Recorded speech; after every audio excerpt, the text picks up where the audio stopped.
Hi hello ನಮಸ್ತೆ ಸ್ನೇಹಿತರೆ, ಎಲ್ರಿಗೂ ಕೂಡ ಮತ್ತೊಮ್ಮೆ ನಿಮ್ಮ ಯೂಟ್ಯೂಬ್ ಚಾನಲ್ಗೆ ಪ್ರೀತಿಯ ಸ್ವಾಗತ. ಇತ್ತೀಚೆಗಷ್ಟೇ ಸುವರ್ಣ ನ್ಯೂಸ್ನ ಒಂದು ಅಜಿತ್ ಹನುಮಕ್ಕನವರ ಒಂದು ಹೇಳಿಕೆ ತುಂಬ ಚರ್ಚೆಗೆ ಗ್ರಾಸವಾಗಿತ್ತು. ಆ್ಯಂಡ್ ಸ್ಟಿಲ್ ಇವತ್ತು ಕೂಡ ಆ ವಿಷಯದ ಬಗ್ಗೆ ಚರ್ಚೆ ನಡೀತಾ ಇದೆ. ಅದೇನು ಅಂತಂದರೆ, ಸರ್ಕಾರಿ ನೌಕರಿ ಅನ್ನೋದು ಆತ್ಮಹತ್ಯೆಗೆ ಸಮಾನ ಅಂತವರು ಒಂದು ಸ್ಟೇಟ್ಮೆಂಟ್ ಕೊಡ್ತಾರೆ ಒಂದು ಸಾರ್ವಜನಿಕ ಕಾರ್ಯಕ್ರಮದಲ್ಲಿ. ಸೊ ಅಗೇನ್ ಅದು ಹೇಳ್ತಾರೆ ಅವರು, ಈ ವಿಷಯ ಚರ್ಚೆ ಆದರೂ ಆಗಲಿ ಬಿಡಿ ಅಂತ ಹೇಳ್ತಾರೆ. ಯಾಕೆ ಅವರು ಆ ವಿಷಯವನ್ನು ಹಂಗೆ ಹೇಳಿದರು ಅಂದರೆ, ಸರ್ಕಾರಿ ನೌಕರಿಗೆ ಸಿದ್ಧತೆಯನ್ನು ಮಾಡೋದು ಅಥವಾ ನಾವು ಸರ್ಕಾರಿ ನೌಕರಿಯನ್ನು ಪಡೆದ ಮೇಲೆ ಜೀವನ ನಡೆಸೋದು ಹೇಗೆ ಅಂದರೆ, ಅದು ನಿಜವಾಗ್ಲೂ ಆತ್ಮಹತ್ಯೆಗೆ ಸಮಾನನ ಹೇಗೆ ಅಂತ ಅದನ್ನು ವಿಶ್ಲೇಷಣೆ ಮಾಡಿದಾಗ ನಿಜಕ್ಕೂ ಒಂದು ರೀತಿ ಆ ಒಂದು ಸ್ಟೇಟ್ಮೆಂಟು ಸತ್ಯ ಅಂತ ಅನಿಸುತ್ತೆ. ಆ್ಯಂಡ್ ಕೆಲವರ ಜೀವನದಲ್ಲೂ ಅದು ನಡೆದು ಹೋಗಿದೆ.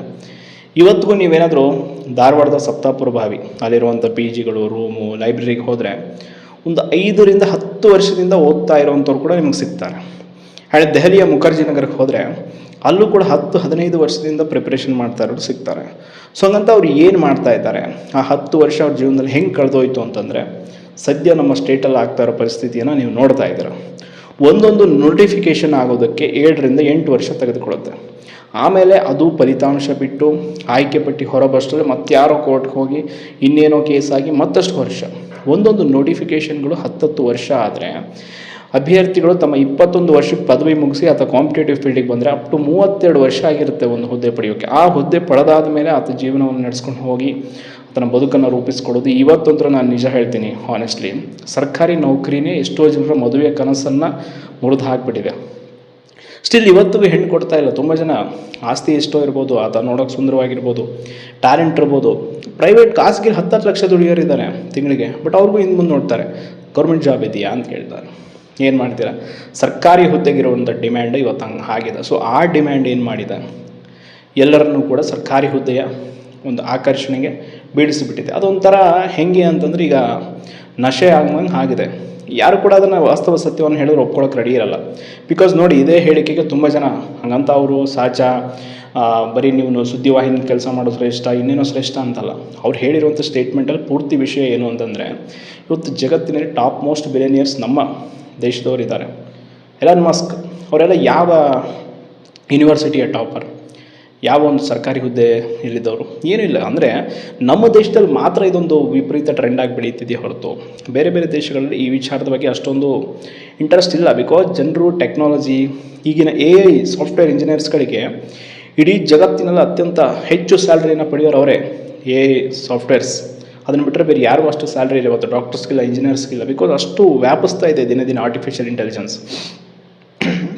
ಅಷ್ಟೇ ಯಾಕೆ, ನಮ್ಮ ಕೈಯಲ್ಲಿರೋ ಮೊಬೈಲಲ್ಲಿ ಕೋಟ್ಯಾಂತರ ರೂಪಾಯಿ ಇದೆ, ಬಟ್ ಅದನ್ನು ಹೆಂಗೆ ತೆಗಿಬೇಕು ಅಂತ ನಮಗೆ ಗೊತ್ತಿಲ್ಲ ಅಷ್ಟೇ. ನಿಜಕ್ಕೂ ಇವತ್ತು ಸೋಷಿಯಲ್ ಮೀಡಿಯಾ ಇನ್ಫ್ಲುಯೆನ್ಸರ್ ಯಾವ ಒಂದು ಜಾಬ್ಗೂ ಕಮ್ಮಿ ಇಲ್ಲದ ರೀತಿ ದುಡಿತಿದ್ದಾರೆ. ಎಷ್ಟೋ ಜನ ನೀವು ನೋಡಿದ್ದೀರ, ಒಂದೇ ಒಂದು ಯೂಟ್ಯೂಬ್ ಚಾನಲ್ ಏನೇನನ್ನೋ ಮಾಡಿ ಮುಗಿಸ್ಬಿಡುತ್ತೆ ಅವ್ರ ಲೈಫಲ್ಲಿ. ಬಿಕಾಸ್ ನೀವು ತುಂಬ ಜನ ಹಿಂದಿ ಯೂಟ್ಯೂಬರ್ಸ್ನ ನೋಡಿರ್ತೀರ ಅನ್ಕೊತೀನಿ. ನೀವು ಮನೋಜ್ ಡೇ ಅಂತ ಒಬ್ಬರಿದ್ದಾರೆ. ಅವ್ರ ಹತ್ರ ಇರುವಂಥ ಕಾರು ಇವತ್ತು ಯಾವ IPS IAS ಅಧಿಕಾರಿಗಳ ಹತ್ರನಿಲ್ಲ. ಹಂಗಂತ ಅದು ಈಸಿ ಅಲ್ಲ, ಎಲ್ಲದರಲ್ಲೂ ಸ್ಟ್ರಗಲ್ ಇದೆ. ಬಟ್ ಸ್ಟ್ರಗಲನ್ನು ನಾವು ಇಷ್ಟಪಟ್ಟು ಮಾಡಬೇಕು. ಏನು ಇದಿಲ್ಲ ಅಂತಂದರೆ ಇನ್ನೊಂದು ಪ್ಲಾನ್ ಬಿನ ರೂಪಿಸ್ಕೊಳ್ಳೋಕೆ ರೆಡಿ ಇರಬೇಕು. ರವಿ ಡಿ ಚನ್ನಣ್ಣವ್ರು ಕೂಡ ಹಲವಾರು ಭಾಷಣಗಳು ಹೇಳ್ತಾರೆ. ಬಿಕಾಸ್ ಅಜಿತ್ ಹನುಮಕ್ಕನವರು ಆ್ಯಂಡ್ ರವಿ ಡಿ ಚನ್ನಣ್ಣವರು ಒಂದೇ ಕಾಲೇಜಿನ ವಿದ್ಯಾರ್ಥಿಗಳು. ಅಂದರೆ ನಮ್ಮ ಕರ್ನಾಟಕ ಕಾಲೇಜ್ ಧಾರವಾಡದವರು, ಸೇಮ್ ಅಲ್ಲೇ ಡಿಗ್ರಿ ಮಾಡಿದವರು. ಆ್ಯಂಡ್ ಅವರು ಡಿಬೇಟ್ ಕಾಂಪಿಟೇಷನ್ ಕೂಡ ಆ ಟೈಮಲ್ಲಿ ಅವ್ರನ್ನ ಮೀರಿಸೋರು ಯಾರೂ ಇರಲಿಲ್ಲ. ಬಿಕಾಸ್ ಅವರು IPS, ಅವರ ಬುದ್ಧಿಮಟ್ಟ, ಅವ್ರಿಗೆ ಇಂಟ್ರೆಸ್ಟ್ ಇತ್ತು, ಅವರು UPSC ಬರೆದು IAS ಮಾಡಿಕೊಂಡ್ರು. ಬಟ್ ಇವ್ರಿಗೆ ಸುದ್ದಿವಾಹಿನಿಯ ನಿರೂಪಕರಾದರು. ಹಾಗೆ ಒಬ್ಬೊಬ್ಬರಿಗೆ ಒಂದೊಂದು ಕಲೆ ಇರುತ್ತೆ ಆ್ಯಂಡ್ ಪ್ರತಿಭೆ ಇರುತ್ತೆ. ಅದನ್ನು ನಾವು ಗುರುತಿಸ್ಕೊಳ್ಬೇಕು, ನಮ್ಮಲ್ಲಿ ಏನಿದೆ ಅಂತ. ಕ್ವಿಕ್ಕಾಗಿ ಯಾರು ಅದನ್ನು ಗುರುತಿಸ್ಕೊಂಡು ಇಮಿಡಿಯೇಟಾಗಿ ಅದಕ್ಕೆ ಕಡೆ ಗಮನ ಕೊಡ್ತಾರೋ ಅವ್ರು ಲೈಫಲ್ಲಿ ಏನಾದ್ರು ಸಕ್ಸಸ್ ಆಗಿಬಿಡ್ತಾರೆ. ಸ್ವಲ್ಪ ತಡ ಆಯಿತು ಅಂತಂದರೆ ಜೀವನದಲ್ಲಿ ಏರುಪೇರುಗಳು ಕಂಡು ಬರ್ತವೆ. ಸೊ ಅದಕ್ಕೆ ಅದನ್ನು ಆ ಸ್ಟೇಟ್ಮೆಂಟನ್ನು ಅವ್ರು ಆ ರೀತಿ ಹೇಳಿದ್ದು. ಅಂದರೆ ಟ್ಯಾಲೆಂಟ್ ಇದ್ದರೂ ಕೂಡ ನಾವು ಸರ್ಕಾರಿ ಹುದ್ದೆಯಲ್ಲಿ ಒಂದು ಲಿಮಿಟೆಡ್ ಇರುತ್ತೆ, ನಮಗೆ ಎಲ್ಲದಕ್ಕೂ ಅಕೌಂಟಬಿಲಿಟಿ. ಅಂದರೆ ನೀನು ಏನೇ ಸಂಪಾದನೆ ಮಾಡಿದ್ರು ಅದಕ್ಕೆ ನೀನೊಂದು ದಾಖಲೆ ಕೊಡಬೇಕು ಅವರಿಗೆ. ಬಟ್ ಖಾಸಗಿ ಈಗ ಉದ್ಯೋಗಿಗಳು ಸಾವಿರಾರು ಕೋಟಿ ದುಡಿತಾರೆ. ಅವ್ರು ಯಾವುದಕ್ಕೂ ಲೆಕ್ಕ ಕೊಡೋ ಅವಶ್ಯಕತೆ ಇರಲ್ಲ. ಕಾರಣ ಅವ್ರದ್ದು ಎಷ್ಟು ಟ್ಯಾಲೆಂಟ್ ಇರುತ್ತೋ ಅಷ್ಟು ಅರ್ನ್ ಮಾಡ್ಬೋದು, ಎಷ್ಟು ವರ್ಕ್ ಮಾಡ್ತೀಯೋ ಅಷ್ಟು ನಿನಗೆ ಲಾಭ ಸಿಗುತ್ತೆ. ಬಟ್ ಸರ್ಕಾರಿ ಹುದ್ದೆಗಳಲ್ಲಿ ನಿನಗೆ ಇತಿಮಿತಿಗಳಿರುತ್ತೆ. ಇದೇ ರೀತಿ ನಡ್ಕೋಬೇಕು. ಮೊನ್ನೆ ನೋಡಿದ್ರಿ, ನಮ್ಮ ಬೆಂಗಳೂರಿನ ಕಮಿಷನರ್ನ ಅಮಾನತು ಮಾಡ್ತು ಸರ್ಕಾರ. ಬಟ್ ಅದರಲ್ಲಿ ಅವ್ರದ್ದು ತಪ್ಪಿಲ್ಲ ಅಂತ ಇಡೀ ಕರ್ನಾಟಕದ ಜನತೆಗೆ ಗೊತ್ತು. ಹಾಗೆ ಅಲ್ಲಿ ಇನ್ನೊಬ್ಬರ ಒತ್ತಡಗಳಿರುತ್ತೆ, ಎಲ್ಲವೂ ಕೂಡ ಇರುತ್ತೆ. ಹಂಗಂತ ಖಾಸಗಿ ಉದ್ಯೋಗದಲ್ಲಿ ಇರಲ್ವ, ಅಲ್ಲೂ ಕೂಡ ಇರುತ್ತೆ. ಬಟ್ ಪ್ರತಿಭೆಯನ್ನು ಆಧರಿಸಿ ನೀವು ಎಷ್ಟಾದರೂ ಹಣ ಸಂಪಾದಿಸ್ಬೋದು, ಅದಕ್ಕೆ ಲಿಮಿಟೇಷನ್ ಇಲ್ಲ. ಈಗ ಒಬ್ಬ ಒಳ್ಳೆ ಲಾಯರ್ ಆದ್ರಿ ಅಂತಂದರೆ ನೀವು ಎಷ್ಟಾದರೂ ಫೀಸ್ ತೊಗೊಳ್ಬೋದು, ಎಂತೆಂಥ ಕೇಸ್ಗಳನ್ನಾದರೂ ಹ್ಯಾಂಡಲ್ ಮಾಡ್ಬೋದು. ಆದರೆ ಸರ್ಕಾರಿ ವಕೀಲರಿಗೆ ಲಿಮಿಟೇಷನ್ಸ್ ಇರುತ್ತೆ. ಹಾಗೆ ನಮ್ಮ ಒಂದು ವ್ಯಾಪ್ತಿಯನ್ನು ಮೀರಿ ಕೂಡ ನಾವೇನಾದರೂ ಸಾಧಿಸ್ಬೋದು ಅಂತಂದರೆ ನಾವು ಖಾಸಗಿ ಕ್ಷೇತ್ರದಲ್ಲಿ ಮಾಡಬಹುದು ಅನ್ನೋದು ಅವರ ಒಂದು ಹೇಳಿಕೆ ಅರ್ಥ. ತುಂಬ ಜನ ಇವತ್ತು ಸ್ಟ್ರಗಲ್ ಮಾಡೋದು ನಾನು ನೋಡಿದ್ದೀನಿ. ಸ್ಟಿಲ್ 35 ಇಯರ್ಸ್ ನಾವು ಅನ್ಎಂಪ್ಲಾಯ್ ಆಗಿದ್ದೀವಿ ಅಂತಂದರೆ ನಿಜವಾಗ್ಲೂ ಲೈಫಲ್ಲಿ ಏನೂ ಮಾಡೋಕ್ಕಾಗಲ್ಲ. ಬಿಕಾಸ್ ಇವತ್ತು ಎಲ್ಲದಕ್ಕೂ ಕೂಡ ಅಲ್ಟಿಮೇಟ್ಲಿ ದುಡ್ಡು ಬೇಕು. ನೀವು ಯಾವುದೇ ಕೆಲಸ ಮಾಡ್ತೀನಿ, ಏನೇ ಮಾಡ್ತೀನಿ ಅಂತಂದ್ರೂ ನಿಮ್ಗೆ ದುಡ್ಡು ಬೇಕು. ದುಡ್ಡಿಲ್ಲ ಏನೂ ಮಾಡೋಕ್ಕಾಗಲ್ಲ. ಬದುಕಿನಲ್ಲಿ ಅನುಭವ ಎಲ್ಲದಕ್ಕಿಂತ ಶ್ರೇಷ್ಠ. ಎಷ್ಟು ಮನುಷ್ಯನಿಗೆ ಅನುಭವ ಆಗುತ್ತೋ ಅಷ್ಟು ಆತ ಬೆಳೀತಾ ಹೋಗ್ತಾನೆ.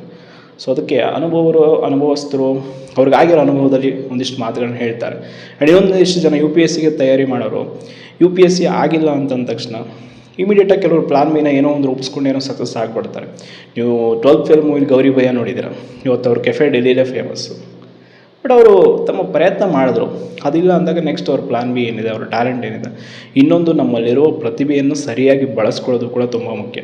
ಇವತ್ತು ನೀವು ಸರಿಯಾಗಿ ವ್ಯಕ್ತಿತ್ವ ವಿಕಸನದ ಪುಸ್ತಕಗಳು, ಹಲವಾರು ಜನ ಸಾಧಕರ ಜೀವನ ಕಥೆಗಳನ್ನು ಓದಿದರೆ ನಿಮ್ಮ ಬದುಕಿನಲ್ಲಿ ನಾವು ಏನು ಮಾಡ್ಕೋಬೋದು ಅನ್ನೋದಕ್ಕೊಂದು ಪ್ಲಾನ್ ಬಿ ರೆಡಿ ಆಗುತ್ತೆ.